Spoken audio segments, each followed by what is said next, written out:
Yes, guys, I'm Si. Welcome to Cardiff City World. Welcome to the A&S show live this Wednesday night. I keep thinking it's Thursday. It's not. It's Wednesday night. And it's Sean Morrison week. So we got lots to discuss, lots of bits and pieces. I am, of course, joined by Mr. Aaron Anderson. How are you, mate? Very well. Mentally drained this week. It's been a tough week, but you know what? Looking forward to a end of the week, you know. How about yourself? I am really, really looking forward to it, mate. It's just one of them at the moment where, like, I feel like I haven't stopped for at least a week. I feel like I just have not stopped to take a minute at all. But yeah, you know, can't complain at the end of the day. Like, ultimately, I said this to my mate the other day. Like, you know, it'd be a lot more depressing if you were kind of like struggling for things to do and bits and pieces and work and whatever. So, you know, can't complain, mate, and all that. But I could do it like a week off if I'm honest, or at least like a day. At least a day. I would take a day, mate, or half a day, like, you know. But look, it is what it is, mate. It is what it is. So I'll tell you what we'll do just before we get into some bits and pieces. Tell the people how they can get raffle tickets for Friday's draw, even if they're not going to the event. Obviously, there'll be 2 signed Cardiff City shirts available for prizes. And there is also a Cardiff City World shirt, football shirt, that's been donated by Martin McAnish, which will also be in the draw. So how can people get tickets, maybe, if they're not going to the event or beforehand? Oh, easy enough, guys. So yeah, just obviously reach out on social media platforms to myself or Simon, and we're happy, you know, we can do a bank transfer and get that sorted. And then upon that, what I'll do is I'll send you proof of purchase, so a copy of your tickets, etc., and it'll be drawn. And I'll happily deliver your prize if you're successful on that. But no, yeah, some great prizes and great nights. Yeah, I can't wait, mate. It's going to be really, really good. Sean Morrison's not short of a story or two, and he's a really, really good guy as well. So genuinely very privileged to be hosting another event with another cool dude and another ex-Cardiff City captain as well. So this it's going to be interesting, isn't it? So, yeah, can't wait. Absolutely, a special time for Cardiff City. You know, he was there during the rebrand. He was there at the promotions, and probably some of the greater times at Cardiff City, but also some of the worst times. So it's going to be a nice, you know, for the advocate of two sides of the coin, you know. Yeah, 100%, mate. Like, and I think what you find a lot of the time with the players who went through it with the rebrand is they've all got something slightly different to say about it, or they've got a different experience of it. And I think, you know, obviously with Sean, I'm not sure if he was captain during that time or if it was like, he came in on the back end of it. But look, yeah, he's just the highs and lows of being at Cardiff, mate, ultimately, isn't it? Like, that's what it is. It's there's lots of highs, there's lots of lows. It's never, ever, ever boring. And we're going to talk about that a little bit. So what I wanted to start off with this evening was Alex Robertson. I put a video out earlier just looking at what he could bring to the squad, some pros, some cons, strengths, weaknesses, things like that, if he was to be reintegrated into the squad. I've had some very good feedback to that from some very interesting people, which I'll tell you about after. But yeah, it's an interesting one, right? Because at this point, if he comes in and performs to anywhere near his level or the levels that he's capable of, it is literally like a new signing. He hasn't played a minute of league football or a minute of competitive football this year. We already know that he's a very good footballer. So and with Cardiff having a bit of I wouldn't say an issue in midfield, but there's definitely a shape kind of disparity, I guess, going on over the last few games. He feels like he could be a big fix or a big part of the fix to that, at least.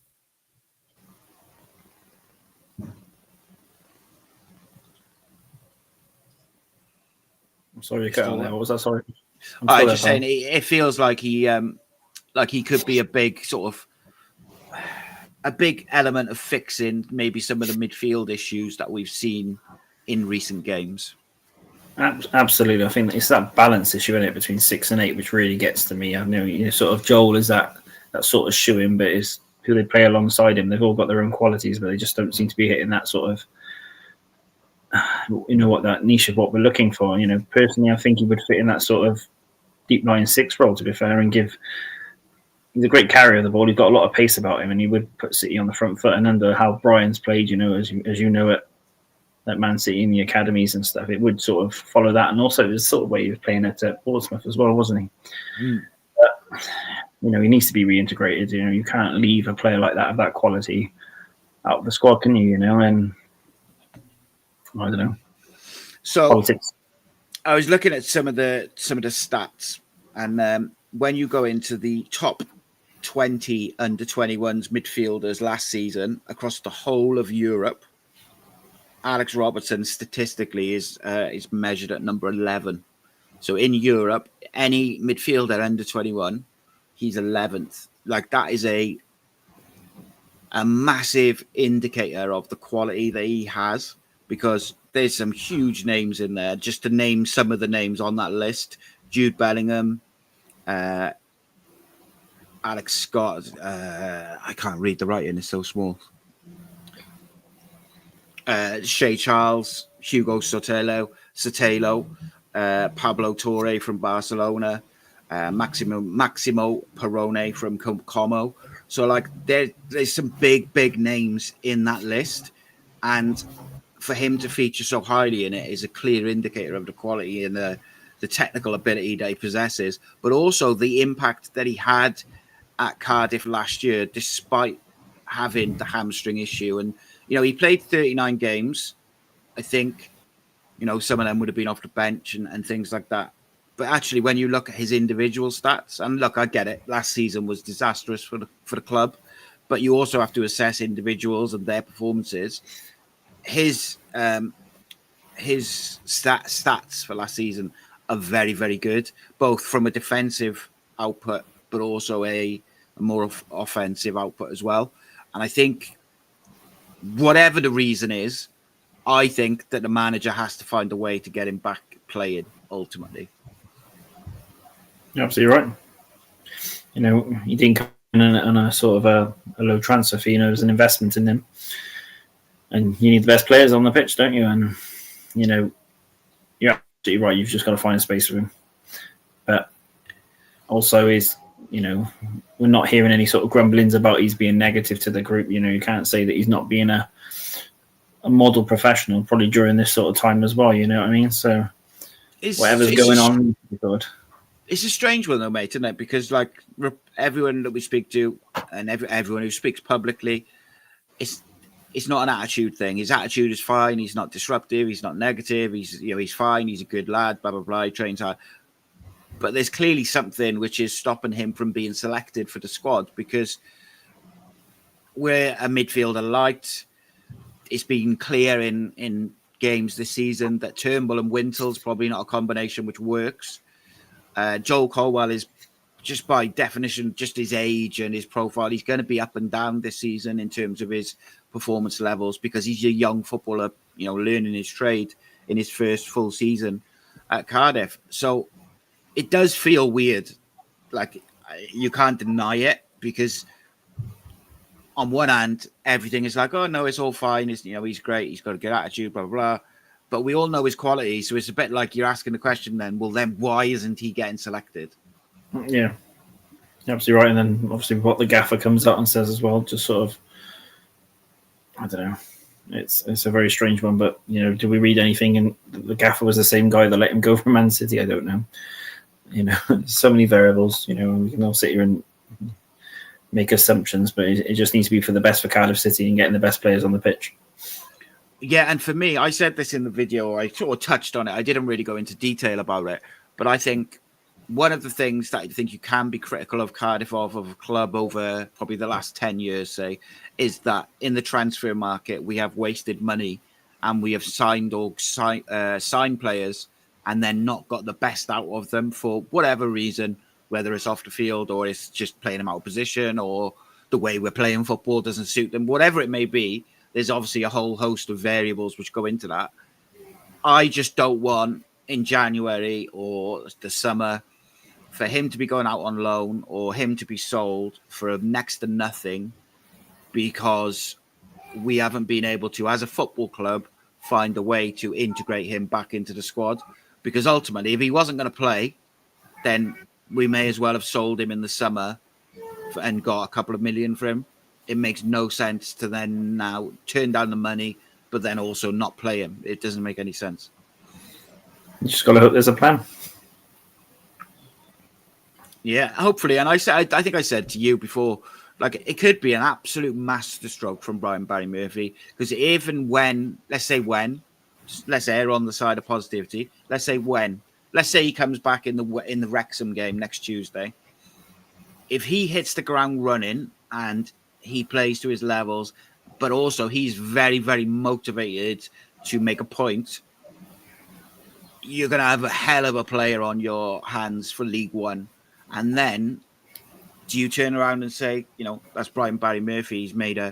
It's a masterstroke. He's sort of kept him out, made sure that everything's right fitness-wise, made sure that everything's right injury-wise, made sure that his head's right and he's motivated, and then you get the best out of him.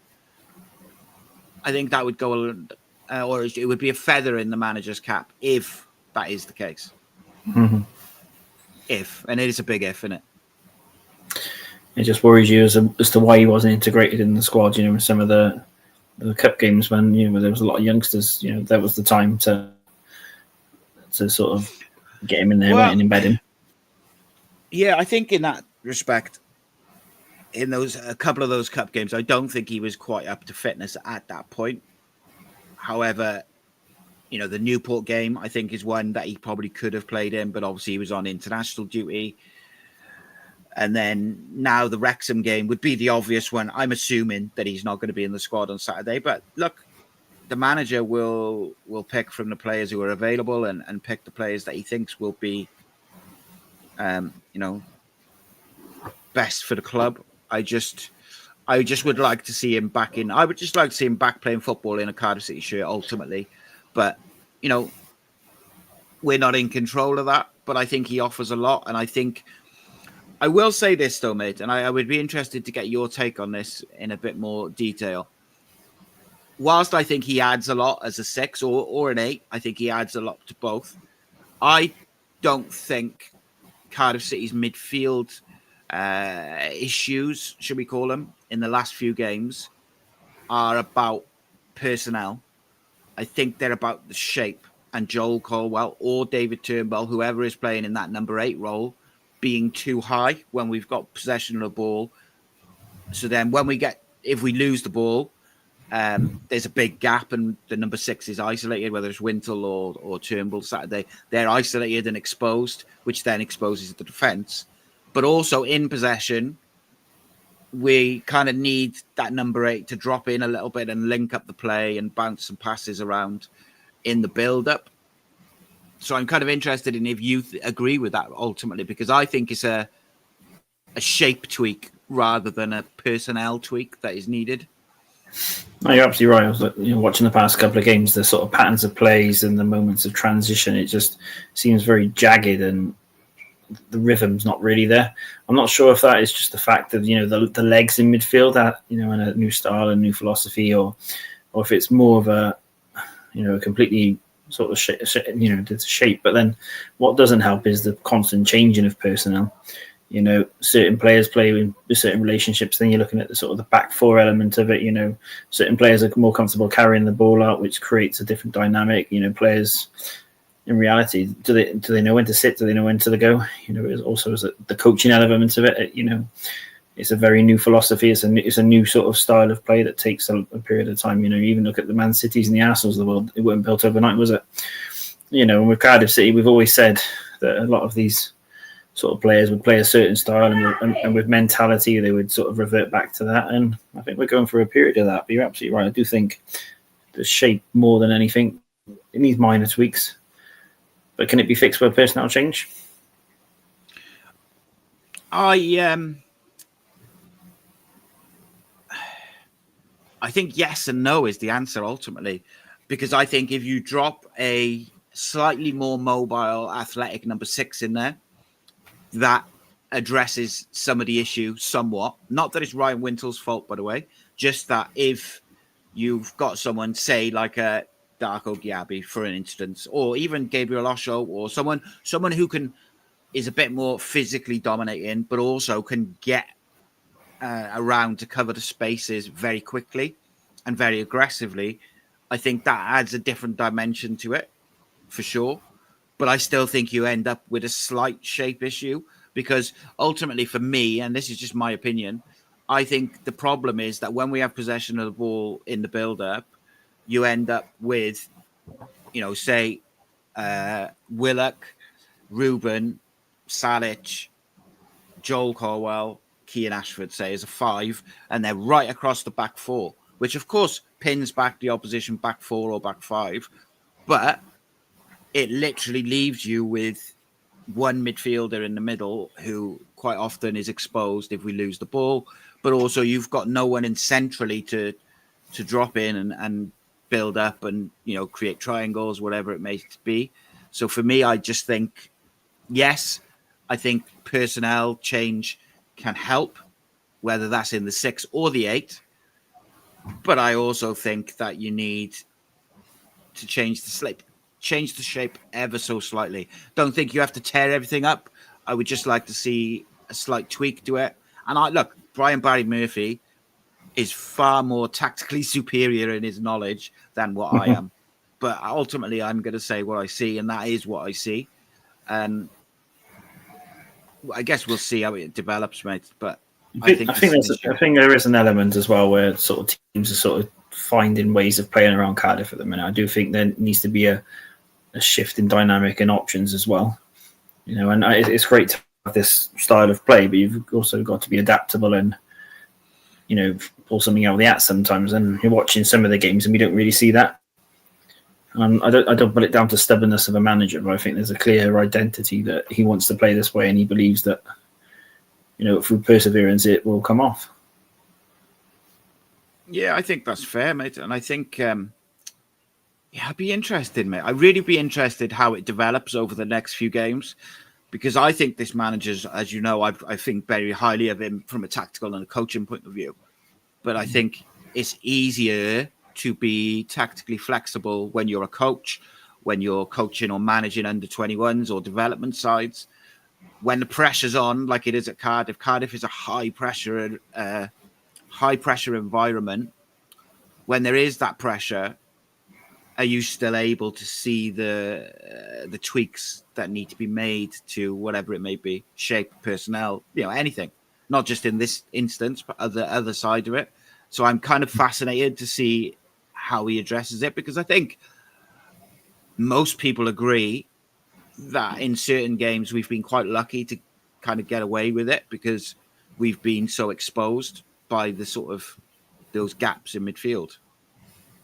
Absolutely. We're still top of the league, and we're talking about we've been lucky, and we've not pulled off the greatest of performances, and it's very workmanlike at the minute. It's doing enough. We talk about it now. What are we, about 8 or 9 games in? But when things do click, God help the team that plays us. Well, 100%, mate, and that's and this is something which I've sort of discussed a lot through the season. Is number one is I think we're very difficult to play against when we get into the lead, when we don't just give it away, which we'll get to actually in a minute. But we are very difficult to play against when we get one goal ahead. I also think we haven't really clicked. Even the Rotherham game, I don't think we clicked. The Plymouth game, I don't think we clicked. I think the Plymouth game, we played very well, but there was an element of luck to some of those goals where they took deflections. But you take that luck because you create the chances, you force the shots and stuff. So I'm not by any means using that as a criticism. But what I'm saying is we haven't clicked, I don't think, as a team in terms of creatively and offensively. And I think we will at some point as these young players, learn more and more about the Brian Barry Murphy's way of playing and the system. You'd expect us to improve. And I think we'll get better. Now, of course, like with any team, you're only as good as your players. You're only as good as your squad. And I think the the squad is not massively deep, I don't think. I think it's fair to say. But then on the other hand, if you're leaving out players like Yusuf Salic or Callum Robinson, that indicates a little bit of strength to the squad, you know? Like, not everybody is able to play at any given time unless we're chasing a game. So it'd be interesting. Something else to consider as well is how many of these players actually played in our team last year.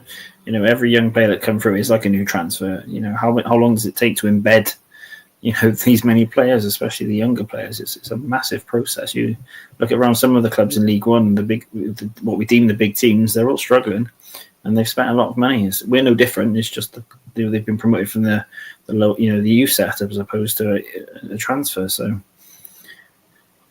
efficiently. Yeah. The other side of that as well, mate, interestingly, is the step up for those young players. A lot of these young players were playing academy football or under 21s football last year. The difference from under 21s, as you know, to first team football in League One or the Championship is like night and day, physically, mentally, everything which goes into it. So I'd argue you're not going to see the best of some of these young players instantly. For instance, I think Pacquiao has got better as the season's gone, as he's adjusted to the role and to playing and the rest of it. But also, you'd argue he's slightly more experienced than a Joel Colwell, because he was in the first team before his injury last year, even though he wasn't playing a lot. So it's definitely, you've got to be patient with young players and give them time. And I guess that's the question, or the grumble that people had in the summer was, you know, yes, play the young players, but let's give them a bit of support with one or two senior players to help them along the way when they are inconsistent. Yeah, and absolutely. How many people in the summer also said, you know, they would take Cardiff City sort of being in a respectable position in this league if it was full of youngsters, you know? And we are top of the league and the youngsters are playing. Okay, maybe not the greatest all the time, but we're still, you know, sort of ticking along nicely. So, you know, I think the last stat I heard was amongst the first teamers, less than 70 appearances in the Football League, which is a bonkers amount of numbers considering, you know, what you look at with the League One is a lot more workmanlike. You know, they're quite wily characters in that league, and they've been around, you know, and they're holding their own, you know, and they're growing and they're learning from it. So, like you say, keep supporting them, and who knows what ceilings they've got. You know, they're all being endorsed by some really great characters who have been at the top in football. So, you know, there's something going right there, isn't there? Oh, 100%, mate. And I think ultimately, I think everyone could be proud, or every football fan in the UK wants to have a team full of academy players in their first team. They just do. Everyone would like that, you know. But I think it's going to be difficult because someone just made a really interesting thing in the comments about, you know, we might get promoted and we still might end up losing Dylan Lawler, Pacquiao, or others. Dylan Lawler's the one for me. I think the only way we see Dylan Lawler still in a Cardiff shirt in 2 years' time is if we was to get back-to-back promotions, which is, of course, very unlikely, because I just think that's just the way it is. There's massive clubs looking at him already, and the way he's improved week to week, game to game, it kind of feels like you just enjoy him while you can, almost, isn't it? But on the senior player thing and adding experienced players in with the youngsters, one of the experienced players that we did add is Gabriel Osho. He's had a very mixed start to his Cardiff City career, because I would argue that what's been really good has been really good, and what hasn't has been really bad or really poor. Like, where do you stand on him? Because I feel like a lot of City's fans now, there's almost like a groan or of anxiety, or like a collective deep breath whenever he gets the ball, which I don't think is good for him. It's not good for his teammates. It's not good for the fans. It's like it's a really worrying sort of element to it, which is, but it's also understandable as well. So it's a weird one. Absolutely, because, you know, there is that sort of nervousness when he gets the ball. You know, the first thing we have to take into consideration is his reputation. You know, he's played at some decent clubs, he's played at some decent levels, and his stats, you know, he's had promotions. saying that Hovat did as well, to be fair. But with that, he's got a decent pedigree. Is it the fact he's been brought into a team and he's looking at a new way, and because Cardiff City are not always on the front foot, he's trying that little bit extra? I don't know, but there's definitely a player there. But I don't. It's frustrating because you look at the form of Fish and you look at the form of Lawler, and they're by far the standout centre halves in the division. Is and the best pairing in the division. And then Brian tinkers a little bit, trying to break up that sort of thing, and it doesn't reach the standards that we have. And then you substitute him at half time, and then you bring on Fish, who shows exactly why he should have been starting. And that's the frustrating thing, because normally in these sort of games you can sort of get by, but we're not in that position at the moment. And especially with the form that you've got, it puts a bit of egg on your face when you make those changes, and it actually backfires on the manager. Personally, I think he should be just withdrawn from the team and probably pushed into that 6 role. It takes away the responsibility of those mistakes he has, allows someone to strengthen up the midfield that we're lacking, and lets him play a bit, and then just you leave the back 4 as it is. There's no need to mess with something that's not broken. And we're built on that, we've got the best defensive record in League One for a reason. But I do think the size of the guy and the ability he has, he can carry a ball and he can get on the end of, why not play him at a 6 and then create that sort of dynamic arm of the forward thinking that we can create as well? Yeah, I think, look, what I would say is at the start of the season, when the manager did rotate the centre-backs a little bit to try and keep everyone happy, right? That's ultimately why they get rotated, and to keep everyone fresh. He rotated Chambers in. Chambers had a couple of really bad games. But what he did then is he removed Chambers from the limelight, or he took him out of the side, stuck with Fish and Lawler. They built an incredible partnership, as you say, easily the best partnership, and individually probably the best 2 centre-backs in the league, or certainly up there in the conversation. But what Callum Chambers did is he went away, got his head down, and made sure that he was fit and ready for when he was required. And then when he was being required since, he's fixed his concentration issues. He's fixed a lot of the holes that we saw, or the mistakes that we saw earlier in the season. And fair play to Callum Chambers. I think the attitude and the mentality that he's shown to get himself back up to form has been really impressive. And now that's what I want to see Gabriel Osho do. I agree with you regarding the number 6 role. However, I don't think the manager will play him in the 6. So what Gabriel Osho has to do is sit on the bench for a couple of games, play in the cup games, get his confidence back, get his concentration back. Because I do think with him, it's a concentration thing. Because actually, if you look at his stats and you look at his abilities, in isolated incidents, he does all right. But it's those lapses are really big lapses. And I think that's a problem, because those lapses cost you. The Leyton Orient game, we get ahead. We're very difficult to play against when we're ahead, and we gift them a goal back into it. It gives them confidence before the half-time break. They're back in it, blah, blah, blah. And the rest is history. It's a basketball game after that. And then on Saturday against Reading, Osho started well. He was winning headers. He was quite good on the ball. We're looking all right, but a bit sloppy in our build-up play. But the defenders were okay, a bit slow in terms of tempo. But their actual defensive work and headers and the rest of it was fine. And then all of a sudden, he just sets up the centre forward in the middle of the box. And obviously Nathan Trott rescues him. That's a concentration thing. Do you also think some of it is maybe he's not up to fitness, his decision making, that sort of element of it? Because some of the moments, I don't know, it seems to react very, very slowly to the situation. And he's not a bad player. He can't be a bad player, and you just some of the decision making. You just think there's got to be something there, that because it's a personal thing, isn't it? He's not looked where he's passing the ball. He's lunging into things. It's almost like desperation, like he's trying to catch up on that. It could be like, I think it's an interesting one, because I actually think you're probably onto something there. I think it's like a mental fatigue where he's not fully fit, because I think sometimes what people forget is it doesn't matter how fit you are. Like, you could be able to run back-to-back marathons, but playing a football match, you might then be knackered after 10 minutes. Like, the intensity and the different types of movements and sprints that you do, there's no replication of actually playing a competitive match, even in training and 5-a-side, 11-a-side, whatever it may be. You can do to E21s.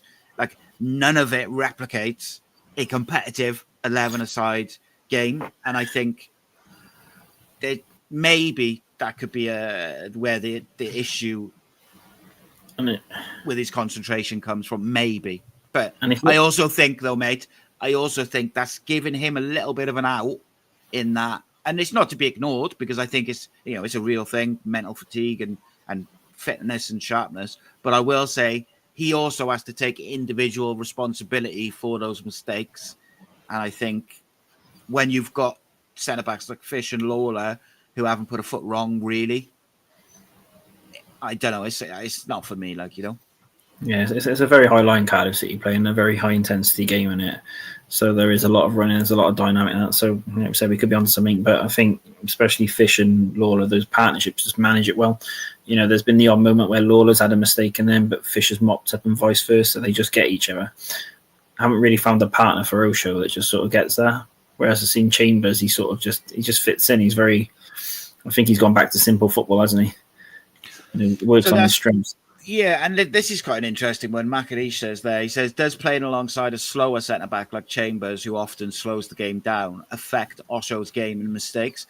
And, not to blame Callum Chambers, but I do think maybe Osho, maybe he's a player who plays on instinct, and when he's got time to think about it is when the mistakes kind of happen. I don't know. It's a really interesting conversation. And one thing... Sorry to interrupt. You touched on it earlier. Was that moment of how Cardiff City are playing and how it sort of transpires?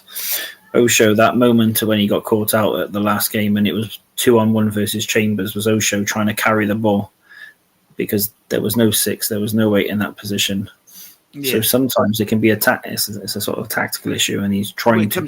It comes back to the shape, doesn't it? It comes back to the shape that we play in possession, which actually takes me kind of into this comment as well. So Graham says, am I right in saying since our good run, the only difference is we're not playing Fish and Lawler as centre-backs week in, week out? So that is effectively the only difference. But let me tell you, or let me sort of say why I think tactically that makes a massive difference. Dylan Lawler steps up into midfield, and what that means is when we lose the ball, we effectively have Wintle and Lawler ready to go, and then you have Fish sort of covering behind, not like in a strong sort of 2 and a 1, but as a general sort of shape, because Lawler's quick to push up. And what Will Fish does when he's partnered with Dylan Lawler is if the ball comes into the centre forward on the halfway line, Will Fish is tight and will go and press. And sometimes he'll try and get in front of the centre forward to get the ball before him because he knows he's got Dylan Lawler behind him. And it goes back to what you were saying about them being the perfect balance, the perfect partnership for each other. They just kind of get each other. Now, I think I've made it very clear that how highly I think of Dylan Lawler, but also tactically, I think Dylan Lawler makes a really big difference to Cardiff City in possession. His ability to go into the midfield, his ability to break lines with his passing means that Joel Colwell can play a bit higher, and maybe we don't get as exposed as when we have other centre-backs there. Now, again, it's not to blame any one individual. It's just different players add different things, right? And in my opinion, Dylan Lawler's strong abilities on the ball and passing mean that the system works probably or functions a little bit more smoothly. And you're absolutely right. And I think if you look where the sort of issues, we'll call it, arise, it's that centre half and the sort of deep lying 6 and 8 in it. It's that engine room of Cardiff City, and it gets us on the front foot and has that purple patch, or it puts us on the back foot sometimes. And I think that's probably what we're going through. It's those 4 key positions at the moment, isn't it? Yeah, and I also said, I think on the weekend, I think people need to be patient with Osho as well. He played for the club 6-7 games.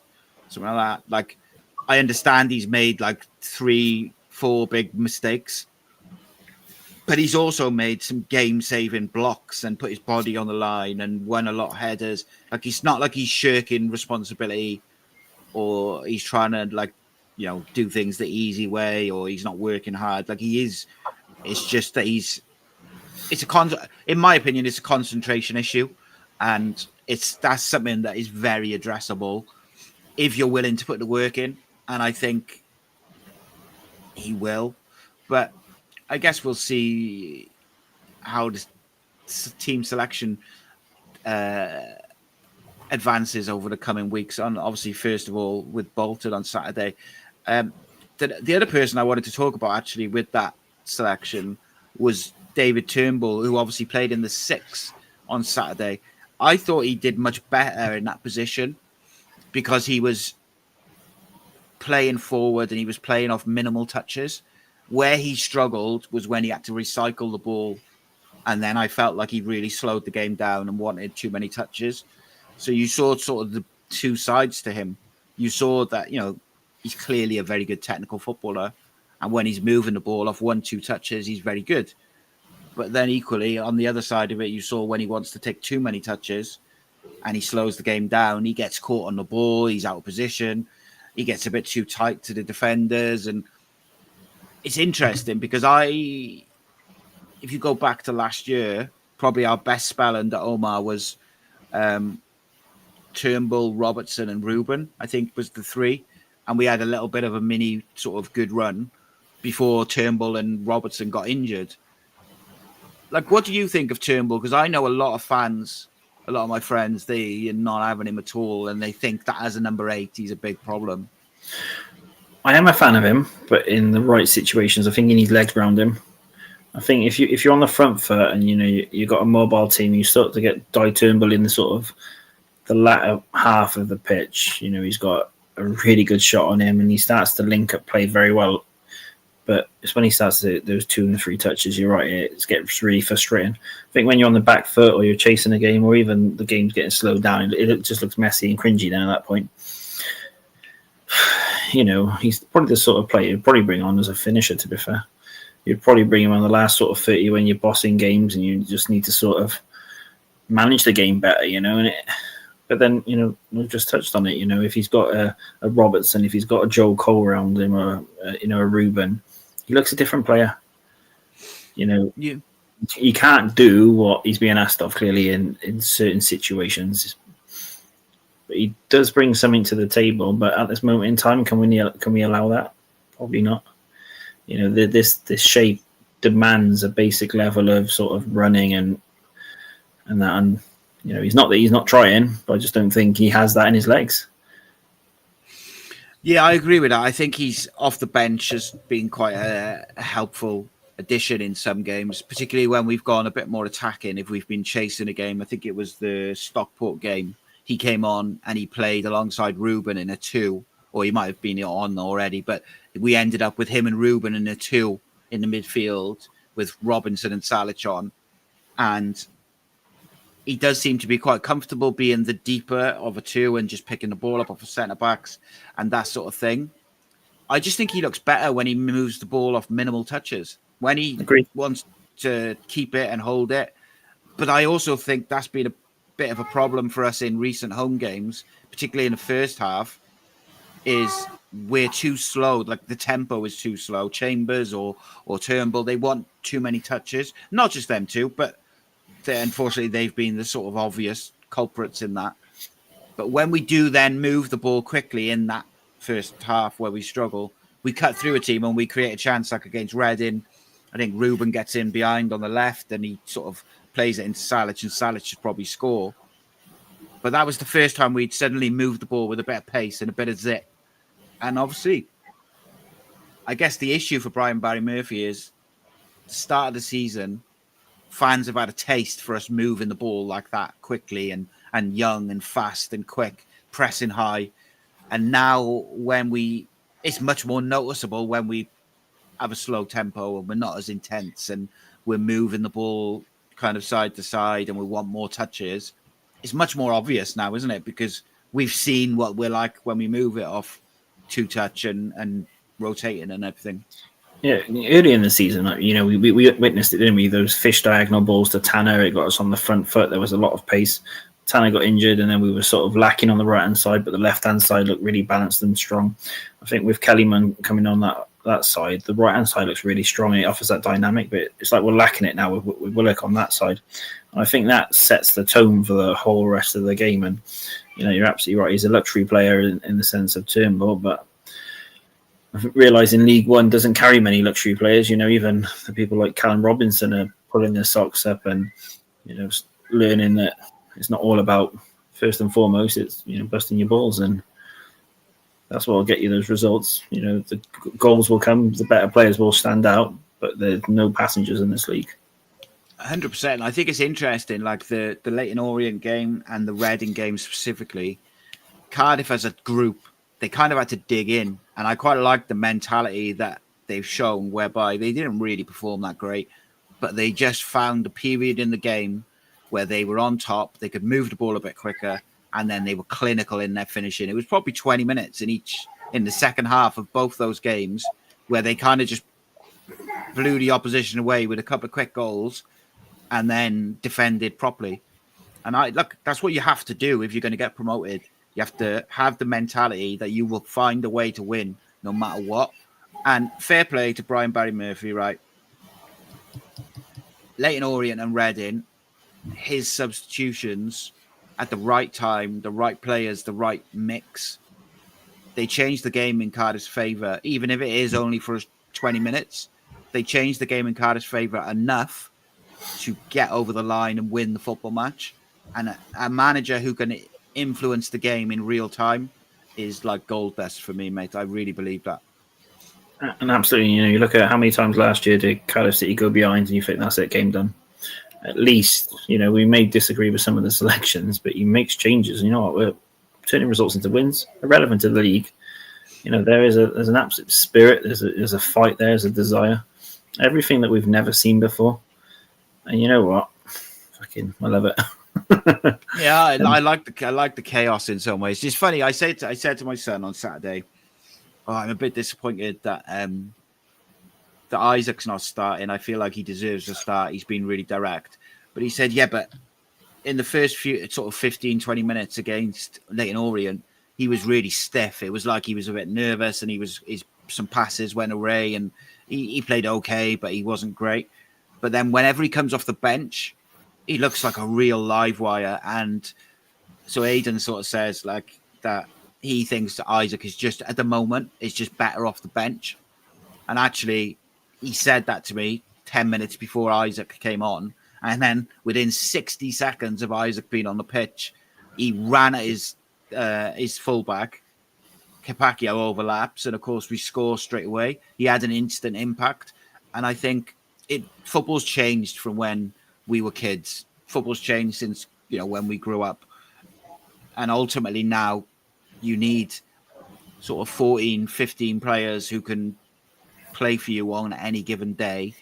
Gone are the days where the starting 11 are the kind of the guys who do it, and that's who you're depending on for that day. Maybe one or two subs. 3, 4, 5 subs most games now are made, and all of those players can have an impact on the game.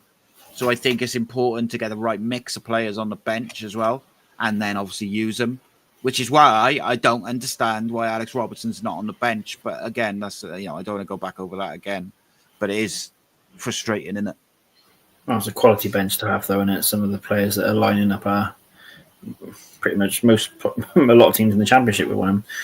Isaac's such an interesting one because his stats are really, really good. But when you break his stats down, majority of his goals are from that finisher element of the game, and the majority of assists are when he starts. But I think you've got to manage Isaac properly, Me, personally, I'd have Isaac on the left every day of the week, But I get why he plays Willock there and what Willock offers. But it's a very interesting one. So many different qualities, so many different styles of play. Yeah, I think statistically, forgive me if this is wrong because I can't remember exactly what I said, but I'm sure someone said the other day that statistically, Willock is the most productive of our attacking players from a creative point of view, and this season, which is really interesting. But I think he's been a massive improvement on where he was last year.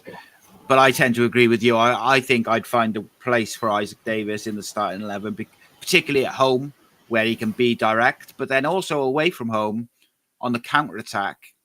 I think he can be very effective and very dangerous for us. However,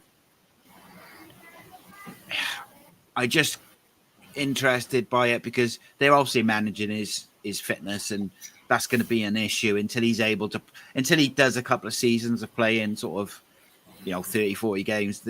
They're all team, whoever the manager is always going to manage it, right? I've always had a bold how I'd like to see City set up, and I'd like to see a Ruben and Joel as your 6 and 8, and Isaac off a Robbo. I just think it gives you legs, gives you that balance. In an ideal world, that's what I'd like. But you're absolutely right. You've got to manage him. He's had some stinking injuries the past couple of years, and you can't afford to be out. And especially probably the latter sort of when people start getting tired, because he's an absolute live wire, full of pace. Always got a goal in him. Always smiling and understands the value. He's been at Cardiff for a very, very long time. So, you've got to trust what Brian's got planned for him. We signed a new contract, so he definitely believes in what Cardiff City's looking to do, and vice versa, don't they? So, Oh, yeah, 100%, mate. Just before we kind of look towards wrapping up, I was interested by this because I think this is a really interesting point, which adds to the pressure of the whole situation and the pressure that is surrounding the manager and the club this year. But D1 says, it's stating the obvious, but I worry that if we lose Trott, Ruben, Lawler to injury or transfer, the impact will be massive and we might look like an ordinary team in League One.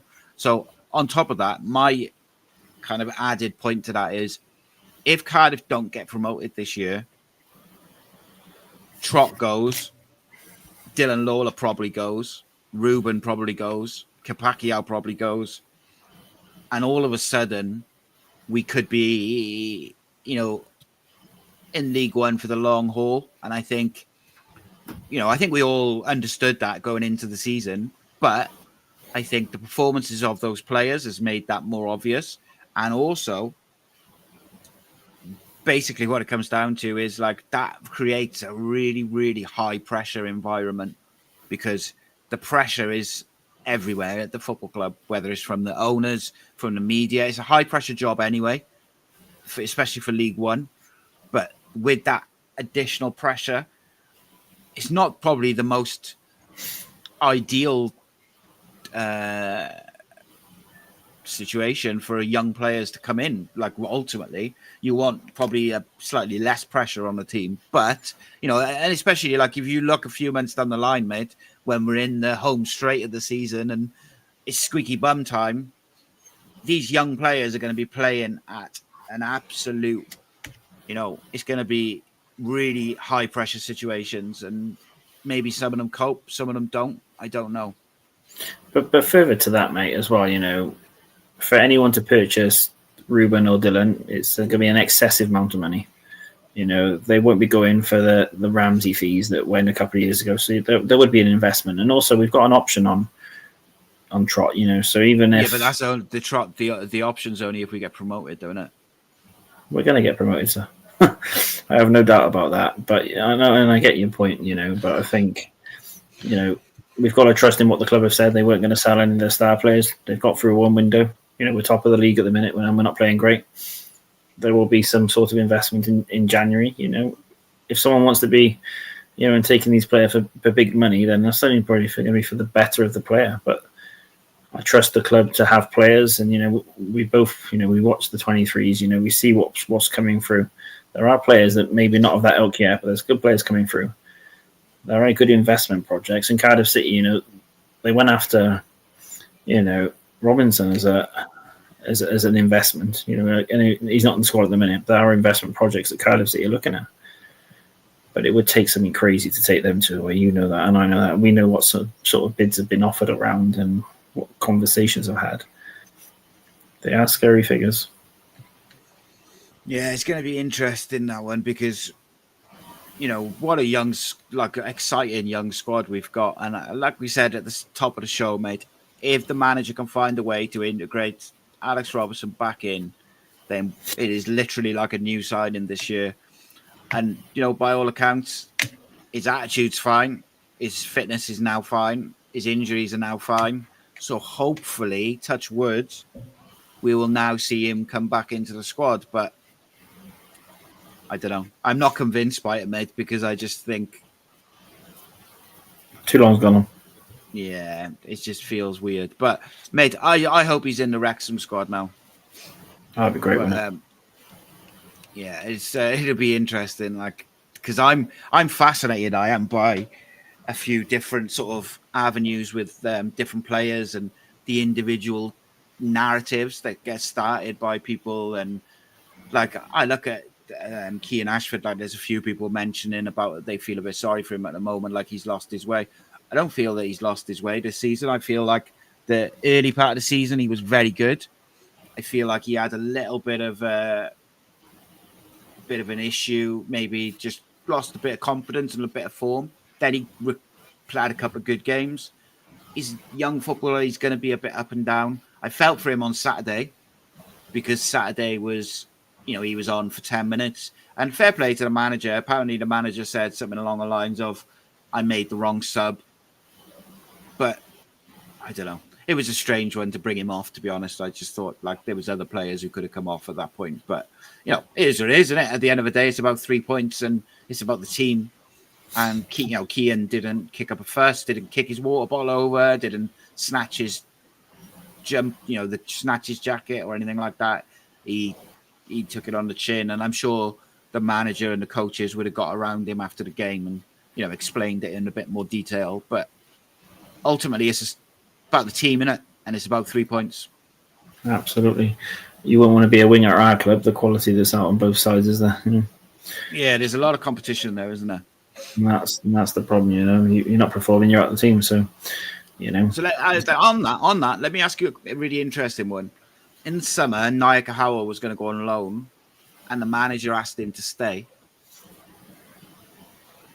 but he hasn't really had much game time outside of the cups. Do you think that was with hindsight, and it's always easier with hindsight, do you think that was the wrong decision for the player and by the manager, the club, etc., or do you think it's just one of them where we need the bodies, and if he hits, if he's able to get going, he might play? In my opinion, that Chelsea player wasn't available when City were having those conversations, but also there's no guarantee he's here at the end of the season. I think Nagahawa, I think you need him in around that first team. I think he needs to learn the Cardiff way, and I do think he's got a bigger void to fill in the latter part of the season.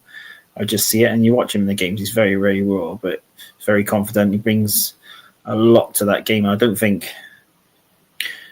know. Personally, I think it's better to have him in and around the squad learning and sort of getting used to what Brian's expecting, because it's a very tedious position of what the wingers have to do at our club, as opposed to sending him out like Joel would have gone out and had a great season. I don't think he comes back firing in the same way. Time will tell. That's my opinion. What about yours? Yeah, I think so. I think a loan is massive. I think Joel Colwell is able to... And in fairness, with the Joel Colwell thing, there was a very clear pathway and plan to what they were going to do.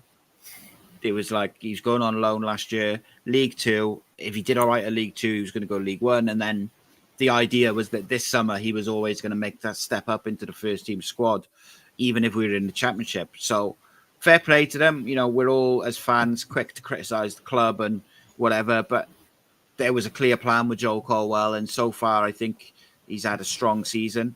I don't think he's been incredible. I don't think we've seen the best of him yet, but I also think he's been very reliable, and in my opinion at the moment he's the first choice number 8. So I think that's, for a player his age and his experience, is it's a good turnover. There was something I was going to ask you, and I can't remember where it's gone. I can't find it. So just remind people how they can get raffle tickets. Obviously, on Friday, we're giving away 2 signed Cardiff City shirts, and we're also giving away a Cardiff City World football shirt, which was donated by Martin Makarish. Thank you, Martin. Remind people how they can get those. So obviously contact myself or yourself via media. You can provide bank details to make a transfer, and I'll send across proof of payment and purchase. Obviously there's also going to be tickets to sale on the night. Obviously £5 at a strip or 3 for £10. But yeah, definitely prices worth having, aren't they? What's the cost of a jersey? 60 odd quid. 60 quid, isn't it? But they could be signed by Sean Morrison as well, which is obviously an added bonus. So I've just put mine and your Twitter accounts in the chat if people want to contact us for those. It's just to give people who aren't able to attend the live events the opportunity to still get involved, still be in the draw and stuff like that. I think is a good idea. What is your Instagram, mate? Because you've got a new one, haven't you? I have indeed. I'm just going to be unprofessional and get my phone out a second. All right. So, so we got all sorts of stuff coming up this week. Tomorrow lunchtime, we'll have a new video. If you haven't already, do check out the video I did on Alex Robertson this morning, looking at his different positions, different roles that he could fulfill, how they might go and stuff like that. Looked at the pros, the cons of him and his abilities, his skill set. And then yesterday, I also did a video on Gabriel Osho in the number 6, as it were, and the pros and cons of it. I like to it's conversation starters at the end of the day, and it means people can drop an opinion. We can have a conversation about it. I enjoy that. So I wonder what we'll do tomorrow. Should Isaac Davis be starting? Maybe that'll be the one. But it's definitely interesting. I haven't had an update on Tanner. I will find out about Ollie Tanner's injury, though, because, I'll find out about that and let you know over the next couple of days. So tomorrow night, I think it's supposed to be Matt live. However, Matt's not been very well this week, so there may be a change of that, and it might end up being me. Friday night, we've got a pre-recorded episode coming out. Evans pre-recorded something. Player ratings of the season so far he's done, so that'll be quite interesting. I'm going to edit that tomorrow and have a look at it so that we can then get involved, because obviously we'll be at the live event, so I won't be able to no one will be able to do a live show on Friday. We also have Friday lunchtime will be the preview for the Bolton game. We'll have I am going to live stream the prize draw as well on social media as well. There you go. So there you go. There you are. It's all filmed and that, isn't it? But live streaming, at least people know there and then if they've won the prizes. And obviously, if you do win a prize and you want your shirt signed, then you'll be able to do that. If I was asking you, mate, I just want to very quickly just touch on Wrexham next week. We make the travels up to North Wales. What sort of squad would you like to see the manager play? Because it's literal days after we played Bolton. In my opinion, I'd love us to go full strength and show those assholes that they're not the biggest team in Wales, and you don't need Hollywood to do what you do. But I think you've got to be sensible, haven't you? League ultimately is our bread and butter. You don't want to go there and get your sort of asses handed to you, but you also want to put on a bit of a show. Well, do you know what? Let's go for it. Why not?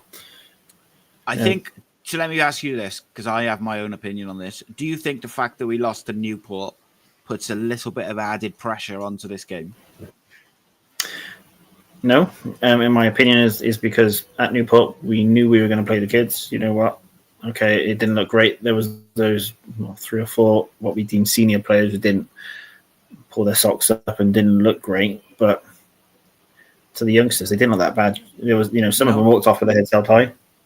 Whereas this is the sort of game, I think, Newport, to be fair, and all respect to them, they're not deemed a rival as such, because of, sort of the way it goes. But with the noise that Wrexham are creating and the sort of presence on social media and what they're talking about, sometimes people just need to understand that, You know, you can. I would like for us to like kind of put in a real like masterclass performance and show them that there's kind of levels to this. And even though they're in the championship, doesn't make them the better side. And I would really like us to go there and just outplay them and just beat them comfortably. But I think you are right. We have to prioritise the league. And I think, you look at the Exeter game, which Dylan Lawler played, and the Virtue Trophy. He hasn't been the same since. Like that is where he picked up that niggly injury that in his groin that has kind of kept him out, or meant that he's been in and out of the squad. So you have to manage it, don't you? Because ultimately, that Exeter game, there was probably no need, with hindsight, to play Dylan Lawler, but the manager likes to play quite strong. So and the caveat. And the caveat to that is any of our better players, the Lawlers and that, after that game, the phone will be ringing and Ryan Reynolds will be putting stupid money bids. Look at some of their money they've spent on some of the average players that they've signed over the summer. If there's a chance of the whole term Welsh players of quality, I'm sure they're going to be interested. They were talking about Callum Chambers in the summer, weren't they, for £4 million or something silly. Yeah, Callum Robertson as well. So, and when they get a first sight at the likes of Lawler, Kapakiao, and Ruben and Joel, you know what their story's about. Yeah, that's gonna be an exciting one. I think that's gonna be a real. Do you know what? I'm gonna put my neck on the line, and I'm gonna say that game is going to be very reminiscent of the Manchester United versus Liverpool game that we saw on Sunday, whereby I think Wrexham will be very direct and they will look to play in the final third, which is what they tend to do anyway. And we will obviously look to create and move the ball quickly and stuff like that. I just hope that we take our chances better than Liverpool did on Saturday, and then ultimately we should win the football match. I still believe that we have enough in our squad to beat Wrexham, even though they're in the championship and the league above us and they got all the money and blah, blah, blah. I still think our squad and our manager is more than good enough to beat them. I absolutely agree. And there's not many players in their team that I would change for us. Maybe one or two, not many at all. And I think, Phil Parkinson, I don't think he's a great manager, to be fair. No. What's got him by is solely by having a huge investment. Brian's doing it on a smaller budget and working wonders with the players that he's got. So, I don't know, mate. You need to wake up in the first half, mate. It's, I think, probably the one in that. Like, we can't put in these performances first half of games. But I would love the drive on the internet of Cardiff City being Welsh Wrexham, number one team in Wales and stuff. It'd be fantastic. Yeah, it would be nice, but we'll see, mate. We might end up just playing the kids. As always, mate, absolute pleasure to chat to you about. It was quite a tactics-heavy show earlier on as well, but always enjoy these conversations, mate, because I think there's different elements to look at and different sides to everything, and everyone's got a different view of how they see things, or whether it's a player or it's the tactics or the way the team's playing and stuff. Ultimately, Cardiff City sit top of the league. That's all we would have wanted at the start of the season. If you'd given me at the start of the season, if you'd said to me, we'll be top of the league on the 22nd of October, we started really well the season, but we've had a couple of up and down moments recently, but we're still top of the league, I'd have taken that. Absolutely. So we'll go from there, and hopefully the manager can keep building, and hopefully we'll start to see a nice settled back four. I'd like that. That's my wish for Christmas. Well, actually, that's my wish. That's my wish for my birthday, which is before Christmas. I would like a settled back four featuring Will Fish, Dylan Lawler, Kapakiao and Bagan with Trott behind. And then I'd be happy then. It takes a lot to make me happy, mate, as well. So, as you know. Right. Nice one, mate. Thank you so much. Thank you, guys. Appreciate it.